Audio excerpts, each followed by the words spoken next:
السلام عليكم ورحمة الله وبركاته. ومنتخب مصر يفوز برعاية صفقات الأهلي الجديدة. منتخب مصر النهاردة يا جماعة بيفوز 6-0 برعاية صفقات الأهلي الجديدة. يا جماعة مش بهزر، فيتوريا حرفيا بيجهز فتوح وعمر كمال عبد الواحد للأهلي. بس اللي اتفرج على الماتش دون، فتوح اللي غايب بقاله فترة والزمالك مجمته، وقلنا بقى ايه خلاص، واحنا بنقول بقى خلاص ايه بنحاول نقلل مصطفى فتوح عشان ما يروحش الأهلي. فتوح عمل 2 اسيست ولا اروع لصلاح، مع انه غايب اكتر من 15 يوم وبيرجع يعمل 2 اسيست.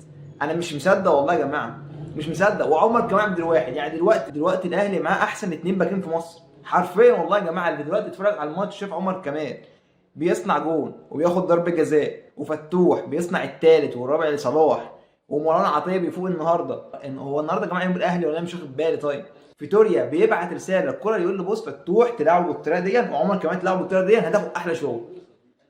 ولا مستغربوا ان مروان عطيه برضه بيفوق النهارده. يعني مروان عطيه، فتوح، عمر كمال، وصلاح برضه يا جماعه بيسجل سوبر هاتريك.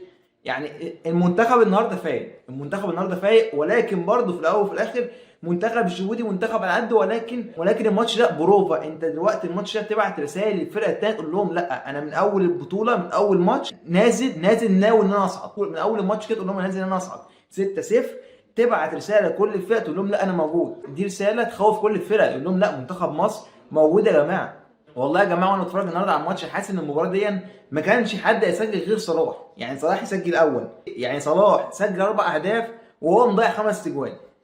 بس اللي اتفرج على الماتش صلاح بيضيع كور غريبه. يعني دلوقتي مروان عطيه عمال يصنع له كور هو والنني، يشوطها جنب العارضه او واحده في السماء. صلاح النهارده بخلاف ال4 اهداف مضيع لك اكتر من 4 اهداف. ولكن يا جماعه والله مش عارف هو فيتوريا بيعاني الزمالك ولا بيعمل ايه، مش فاهم. يعني مش فاهم والله يا جماعه. ده ناقص كان يلاعب النهارده محمد صبحي، لان هو اصلا لو لعبه ما كانش هيفرق. اصلا منتخب جيبوتي ما عملش شوطه واحده على الشناوي. مش عارف والله، تحس ان هو كان ينزل من صبحي بقى ويطلع كده يعلنها انا بعاند الزمالك وبجهز فتوح للاهلي، واللي انتوا عايزين تعملوه اعملوه.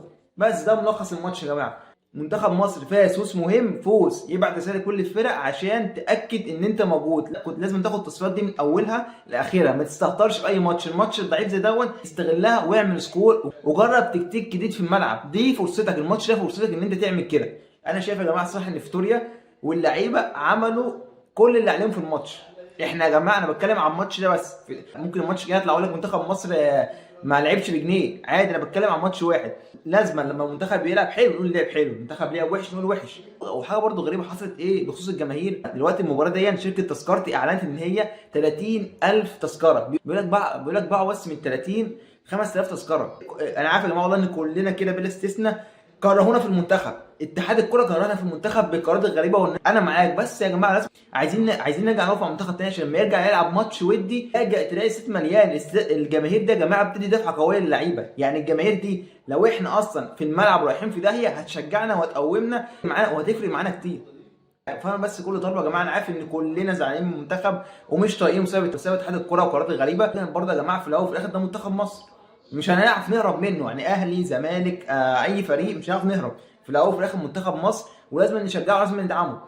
بس كده يا جماعه في الاول وفي الاخر منتخب مصر يفوز فوز مستحق 6-1 على جيبوتي برعايه محمد صلاح وتالق صفقات الاهلي الجديده. وشكرا جدا يا عم فيتوريا ان انت بتجهز فتوح للنادي الاهلي. يعني فتوح بتبدا بيه اساسي على الرغم ان هو بقاله 15 يوم ولا 20 يوم قاعد، ولكن بتنزله. وفتوح تحس ان هو بيغيظ الزمالك وبيحرق دمهم اكتر. يقول لك ايه شوفوا بقى مستواي ازاي وانا بقالي فتره قاعد. بالك بقى لما اخد ماتش في الثاني في الثالث، يعني هيروح الاهلي باك شمال وعمر كمال باك يمين، مع انهم اصلا الاهلي انا شايف ان الاهلي هيقفل اللعبه كده. الاهلي ناقص له والله يا جماعه زيزو ويقفل اللعبه ونقفل نادي الزمالك.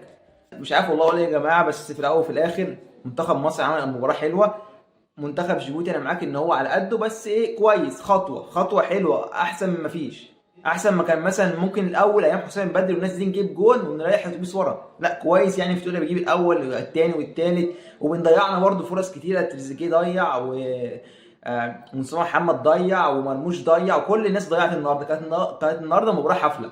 ولكن نتيجه كويسه، نتيجه حلوه، نتيجه تبعت رساله للكل ان احنا موجودين. بس دي اهم حاجه. فبس كده يا جماعه في الاول وفي الاخر ده قرار شخصي لاي حد دلوقتي تاني. كلنا مفتوحه، والسلام عليكم ورحمه الله وبركاته.